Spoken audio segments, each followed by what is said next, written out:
வணக்கம். இது சேலம் சுந்தோ communicative English for students of arts and science colleges semester 1 பார்த்துட்ருக்கோம். இதில் ஏற்கனவே யூனிட் 1, 2 and 3 முடிச்சாச்சு. இப்போ யூனிட் 4ல் வரோம். ஃபஸ்ட்டு நோட் மேக்கிங் அப்படிங்கிற ஒரு டாஸ்க்கை பற்றி நம்ம கொஞ்சம் கிளாரிட்டியாக தெரிஞ்சுக்கணும். இது இந்த ஆர்ட்ஸ் காலேஜ் ஸ்டூடெண்ட்ஸ்க்கு மட்டும் கிடையாது. ஸ்டேட் போர்ட், சிபிஎஸ்சி, ஐசிஎஸ்சி இதில் இருக்க செகண்டரி அண்ட் சீனியர் செகண்டரி ஸ்டூடெண்ட்ஸ்க்கு இதெல்லாம் கொடுத்துருக்காங்க. ஈவன் 11th ஸ்டாண்டர்ட் புக் எடுத்து பார்த்தீங்கன்னா கூட அதில் டீட்டெயில்டாக இருக்கிறதுக்கு பாசிபிலிட்டிஸ் இருக்குது. இருந்தாலும் நான் உங்களுக்கு தெளிவாக கொஞ்சம் புரிகிற மாதிரி சுருக்கமாக விளக்க முயற்சிக்கிறேன். வாங்க போகலாம். இப்போ பொதுவாக நோட் மேக்கிங்கிறது என்ன அப்படின்னாக்கா, இப்போ ஃபோன்லேருந்து யாராவது இன்ஃபர்மேஷன் கொடுக்குறாங்க, அதை நம்ம குறிச்சிக்கிறோம் இல்லையா, அதுதான் நோட் மேக்கிங். அவங்க சொல்ல அப்படியே ஃபுல் சென்டென்ஸாக நம்ம ஒன்றும் எழுத போகிறது கிடையாது. ஷார்ட் பாயிண்ட்ஸாக நம்ம வந்து நோட் பண்ணிக்க போகிறோம். இதுதான் நோட் மேக்கிங்கோட ஒரு பேஸ் பாயிண்ட். இது நீங்களே வந்து அழகாக நோட் மேக்கிங் பண்ணலாம். உங்களுக்கு அழகான திறமை உண்டு. ஏன்னா வாட்ஸ்அப்பில் இன்றைக்கி நீங்கள் மெசேஜ்லாம் அனுப்பிச்சிட்ருக்கீங்க இல்லையா, ஏகப்பட்ட மெசேஜ்.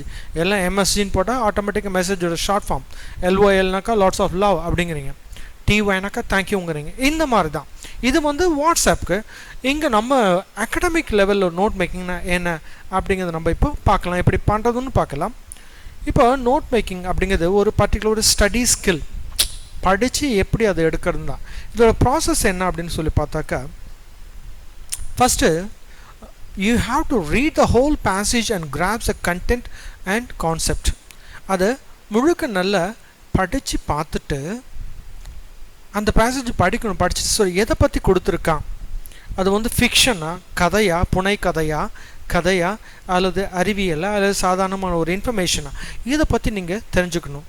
அடுத்து அண்டர்லைன் த இம்பார்ட்டன்ட் கீவேர்ட்ஸ். இதில் முக்கியமான வார்த்தைகள் என்ன, ஒரு வாக்கியம் எடுத்துட்டாக்கா அதில் 10 வார்த்தைகள் இருக்கலாம். அந்த 10 வார்த்தையும் முக்கியம் இல்லை, அதில் 2 வார்த்தை மட்டும் கண்டென்ட்ஃபுல் வேர்டாக இருக்கலாம். அதை வந்து நீங்கள் அண்டர்லைன் பண்ணிக்கணும். அடுத்து symbols R abbreviations should be used. அது எப்படிங்கிறது கீழே எக்ஸ்பிளைன் பண்ணுறேன். அடுத்து notes need not be in complete sentence. So உங்களுக்கு கொடுத்துருக்க பேஜில் இருக்க முழு சென்டென்ஸுமே வந்து நீங்கள் நோட் மேக்கிங்கில் இருக்கக்கூடாது. குட்டி ஒரு ஒத்த வார்த்தையிலையோ அல்லது ஒரு ஃப்ரேஸ்னாக்கா குரூப் ஆஃப் வேர்ட்ஸ், அதை நீங்கள் நோட் பண்ணிக்கணும். அடுத்து main points and supporting details should be clearly distinguished. ஒவ்வொரு இதுக்கும் மெயின் பாயிண்ட், அதுக்கு அடிஷ்னலாக சப்போர்ட்டிங் பாயிண்ட்ஸ் அதெல்லாம் நீங்கள் நோட் பண்ணி வச்சுக்கணும். அப்புறம் ஃபங்க்ஷனல் வேர்ட்ஸ் லைக் ஆர்டிகல்ஸ், அதாவது ஏ, ஆன் அண்ட் த அப்படிங்கிற மாதிரி, அது அல்லது relative pronounce who, what, that அப்படிங்கிற மாதிரி வரக்கூடிய ரிலேட்டிவ் ப்ரொனவுன்ஸ்லாம் நீங்கள் வந்து அது யூஸ் பண்ண தேவையில்லை, இட் கேன் பி அவாய்டட். அடுத்து headings and sub headings should be numbered. First title கொடுக்கணும், அதுக்கடுத்து வந்து ஹெட்டிங்ஸு சப் ஹெட்டிங்ஸ்லாம் வந்து நம்பர் போட்டு நீங்கள் எழுதணும், அவ்வளோதான். இங்கே make notes of the following பேசேஜ்னு சொல்லிட்டு பாருங்கள். Read the whole passage and grasp the content and concept.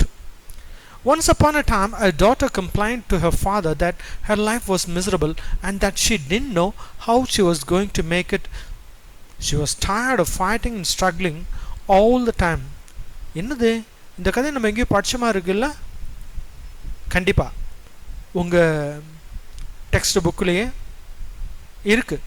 உங்களுக்கு எளிமையாக புரியணுங்கிறதுக்கோசம் அந்த கதையை நான் திருப்பி எடுத்திருக்கேன். ஸோ இதை வந்து முதல்ல வந்து இது முழுக்க ஒரு படித்து பார்த்துருங்க. படித்து பார்த்துனாக்கா இது என்ன அப்படின்னு உங்களுக்கு தெரிஞ்சுவிடும். ஒரு ஒரு ரொம்ப ஸ்ட்ரகிள் பண்ணிட்டு ஒரு போராடிட்டு ஒரு வெக்ஸாயிக்க பொண்ணு வந்து அவங்க அப்பாட்ட சொல்ல, என் லைஃபு ரொம்ப ப்ராப்ளமேட்டிக்காக இருக்குது, ஒன்று மேலே ஒன்று எனக்கு பிரச்சனை வந்துட்டு இருக்குது அப்படிங்கும்போது அவர் எப்படி அவளுக்கு அட்வைஸ் பண்ணுறாரு அப்படிங்கிறத பற்றி தான் இந்த ஒரு ஸ்டோரி.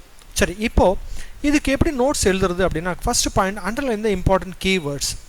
பாருங்கள், once upon a time a daughter complained to her father that her life was miserable அப்படிங்கிற. அப்போ இங்கே a daughter, her father, miserable life, இதுதான் வந்து இம்பார்ட்டன்ட் பாயிண்ட்ஸ். இதை வந்து சும்மா வந்து அண்டர்லைன் மட்டும் அப்படியே பண்ணிக்கிறீங்க. நான் ஒரு 2 பேராகிராஃப் மட்டும் எப்படி நோட் மேக் பண்ணுறதுன்னு உங்களுக்கு காமிக்கிறேன். இந்த மாதிரி வந்து அண்டர்லைன் பண்ணி முடிச்சிடறோம். பண்ணிவிட்டு இப்போ நோட்ஸ் போடணும். First give a suitable heading கொடுக்கணும் நம்ம. இப்போ நான் வந்து இங்கே பாருங்கள் 3 ஹெட்டிங் கொடுத்துருக்கேன்.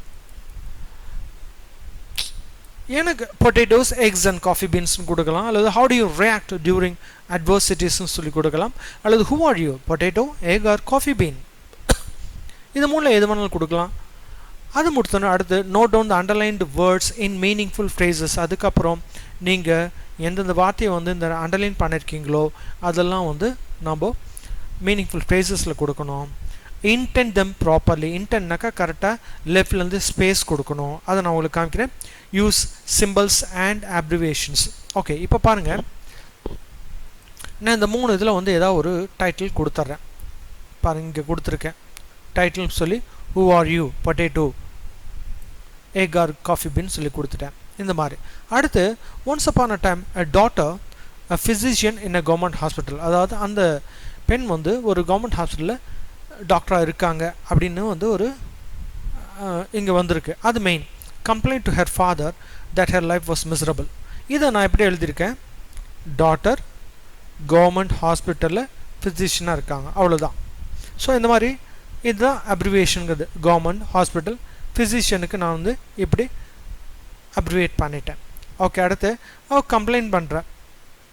கம்ப்ளைண்ட் என்னன்ட்டு மிசரபிள் லைஃபே ரொம்ப மிசரபிளாக இருக்குது, அப்புறம் tired of fighting and struggling அப்படின்னு சொல்லி கம்ப்ளைண்ட் பண்ணுறாங்க. உடனே அவங்க அப்பா என்ன பண்ணுறாரு, father who was looking at the newspaper advertisement a chef took her to the kitchen. So இங்கே அவங்க அப்பா ஒரு நியூஸ் பேப்பர் பார்த்து படிச்சுட்ருக்காரு. அதாவது அவர் வந்து ஒரு ஷெஃப். அவர் வந்து கிச்சனுக்கு கூப்பிட்டு போகிறாரு. 3 pots with water. He filled 3 pots with water and placed each on a high fire. Once the 3 pots began to boil, he placed potatoes in one pot, eggs in the second pot, and the ground coffee beans in the third pot. So இதுலேயே உங்களுக்கு தெரியுது, தேர்டுங்க நான் ஒரு colour கொடுத்துருக்கேன், செகண்டுங்க ஒரு colour கொடுத்துருக்கேன். இதுக்கு வந்து நீங்கள் ஆட்டோமேட்டிக்காக ரோமன் லெட்டரில் எழுதலாம். அதான் இங்கே நான் கொடுத்துருக்கேன். ஃபாதர் அவர் வந்து ஒரு ஷெஃப். அடுத்து ADVTன்னு போட்டிருக்கேன், அதாவது அட்வர்டைஸ்மெண்ட். அவர் 2 பேரும் கிச்சனுக்கு கூப்பிட்டு போகிறாங்க. 2 பேரும் கிச்சன் போகிறாங்க. போனால் என்ன நடக்குது, 3 water filled pots on burner. So இதில் அர்த்தம் என்ன, 3 பாட் எடுத்து தண்ணி ஃபில்ல பண்ணி பர்னரில் வைக்கிறாங்க. இதை ஷார்ட்டாக ஒரு ஃப்ரேஸில் சொல்லியிருக்கேன். அடுத்து இது வந்து சப்டிவிஷன். நான் இங்கே வந்து உங்களுக்கு இந்த மார்க்கு இந்த மாதிரி இன்டென்ட் கொடுத்துருக்கேன். நம்ம 1 2 3 4 போட்டு இங்கே வந்து ABC எப்படியும் போடலாம். பொட்டேட்டோ இன் அப்படி போடுங்க, அதான் better. Potato in 1 pot, egg in the second part. செகண்டுக்கு SCCOND நான் எழுதலை பாருங்கள். இந்த செகண்ட் நான் அப்படி எழுதலை, இங்கே வந்து ரோமனில் கொடுத்துட்டு இது ஒரு ஷார்ட் ஃபார்ம் தான். அடுத்து coffee been in 3rd part. இப்படி தான். அடுத்த பாயிண்ட்டு சைலண்ட் வாட்சிங். ஸோ 20 நிமிஷம் சைலண்டாக வாட்ச் பண்ணுறாங்க.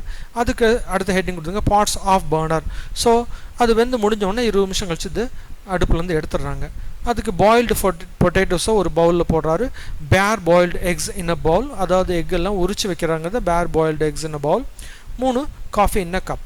இது போட்டு முடிச்சிட்டேன். ஸோ இதுதான் இந்த 2 பேராகிராஃபில் இருக்கிற ஒரு ஷார்ட் பாயிண்ட்ஸ்.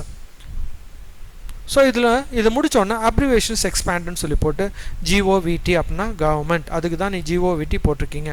ஃபிசிஷியனுக்கு PHYSN போட்டிருக்கேன் அப்படின்னு நீங்கள் எக்ஸ்பிளைன் பண்ணணும். ADVTனா அட்வர்டைஸ்மெண்ட் சார் அப்படின்னு சொல்லி கீழே எடுத்து எழுதணும். இதுதாங்க வந்து உங்களுக்கு ஆன்சர் அந்த 2 பேராகிராஃபுக்கு மட்டும். ஸோ அந்த 2 பேராகிராஃபுக்கு ஆன்சர் இது மட்டும்தான். இப்படி எழுதினா போதும். இதுதான் நோட் மேக்கிங் அப்படிங்கிறது. உங்களுக்கு நோட் மேக்கிங் நல்லாவே தெரியும். பேசும்போதே வந்து ரொம்ப அழகாக வந்து ஃபோன்லேருந்து பேசும்போது எல்லாம் நீங்கள் ஷார்ட்டாக தான் பண்ணுறீங்க. அதனால் நோட் மேக்கிங் 2-3 நோட் மேக்கிங் பண்ணி பார்த்தீங்கன்னா ஈஸியாக உங்களுக்கு புரிஞ்சிடும். சரியா? Okay, thank you. See you in the next episode. Bye bye.